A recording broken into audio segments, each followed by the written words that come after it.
Nós passamos por uma grave crise econômica tanto na Itália quanto no Brasil nos últimos anos. Isso foi exatamente, coincidiu com a legislatura. E nós temos que olhar para as câmaras de comércio, que são entidades que favorecem muito as duas ações, tanto empresariais quanto de investimentos. É claro que temos também um projeto interessante que já é tratado com a Argentina, que é o Corredor do Desenvolvimento, onde podemos ter ícones específicos de atração dos investimentos da Itália para o Brasil e vice-versa. A Itália também tem muito interesse em atrair investimentos brasileiros. No âmbito cultural, nós já aprovamos a primeira lei do Brasil que foi exportada, que foi a Lei Rouanet na Itália, artigo número 1 do Decreto Cultura, o qual inclusive deu a possibilidade de fazer a reforma do Coliseu através de um financiamento privado. Isso nós estamos agora conversando já com o governo italiano para trazer esses investimentos, esse financiamento para a cultura italiana no exterior. Ou seja, o governo poderá incentivar empresas que queiram investir e financiar projetos da cultura e do turismo da Itália no mundo todo. Essa é uma grande proposta que nós já aprovamos parte dela, como eu disse, reforma do Coliseu foi feita desta forma e agora queremos atrair também para as atividades culturais italianas no exterior. A Itália não negligenciou. Nós tivemos alguns episódios nos últimos anos, principalmente na questão da não extradição de Cesare Battisti, que congelou bastante o relacionamento entre os dois países.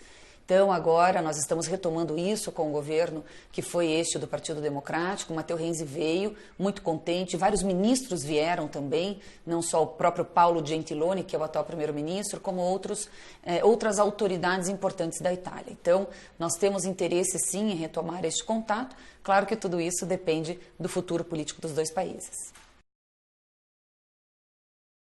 A crise política do Brasil também ajudou muito nesse distanciamento, porque o próprio presidente da República, Sérgio Mattarella, não pode hoje vir ao Brasil pelas circunstâncias em que este país se encontra. Então, isso já é mais do que sabido, que a partir do momento que tivermos um governo eleito e um governo reestruturado no Brasil, uma política estável, a Itália está pronta a vir fazer a sua visita oficial.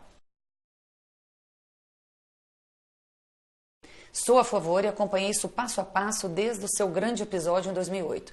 Nós temos acompanhado isso, como acompanhamos também o caso de Henrique Pisolato, conseguindo a sua extradição da Itália para o Brasil, um cidadão que era italiano e que a Itália mostrou para o Brasil como se faz. A minha promessa foi que eu me empenharia para fazer o mesmo, extraditando Cesare Battisti. Estou neste empenho junto com muitas pessoas, junto com o governo do Brasil, tentando saltar aí as dificuldades políticas, porque jurídicas a gente já sabe que essa causa está ganha.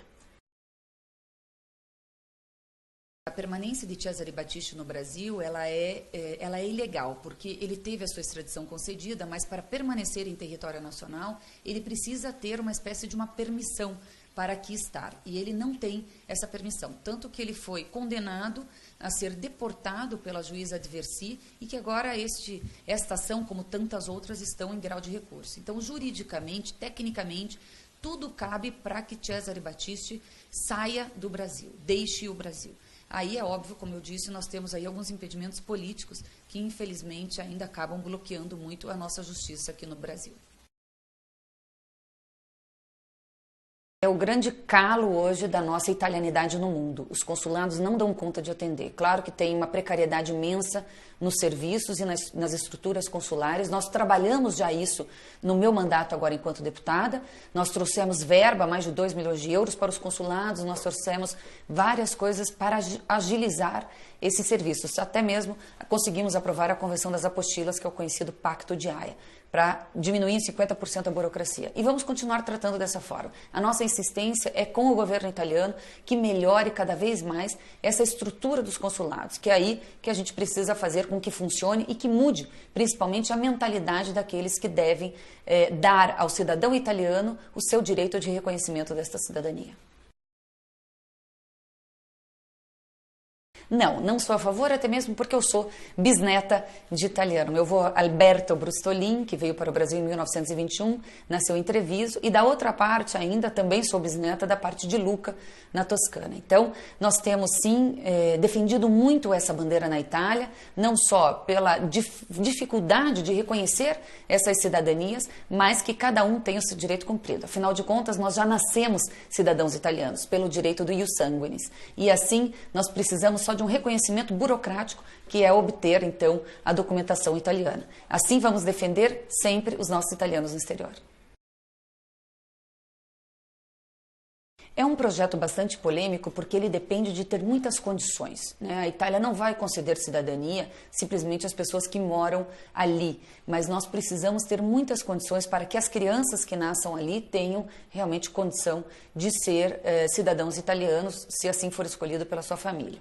Então, nós temos que ter condições, eu acho que tem que progredir muito na questão dos critérios. Acho que precisa ser valorizada as pessoas que já vivem ali há muitos anos e, é claro, que sempre dando atenção prioritária aos italianos que já estão no mundo, assim como eu fiz em plenário nessa legislatura. Defendi no meu discurso em plenário desta forma, dizendo: temos que buscar condições e critérios para conceder cidadania através do ius solis, mas temos que ainda dar prioridade àqueles que são os verdadeiros descendentes de italianos no mundo.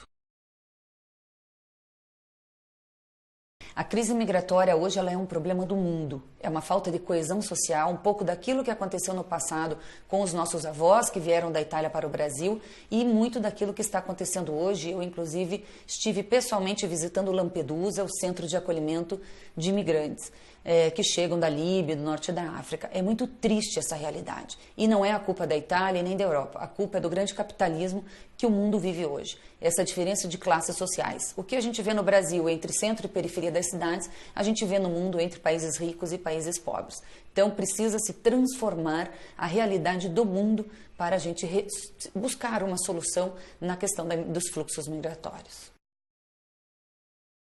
Conforme anunciado, o Movimento Passione Italia, que é o partido que nós criamos no Brasil, aliás, o primeiro movimento partidário italiano que nasce no Brasil, se aliou ao Civica Popolare. Então, a Esquadra Passione Italia está na coligação do Civica Popolare, esta grande aliança na Itália, junto com vários amigos, Pier Ferdinando Casini e vários outros líderes italianos que vão, inclusive, nos dar força para o próximo governo. E com ele, nós temos também a grande Lorenzin, que é a ministra da Saúde, uma grande mulher e que compete, sem dúvida nenhuma, com muita capacidade para ser a primeira-ministra da Itália.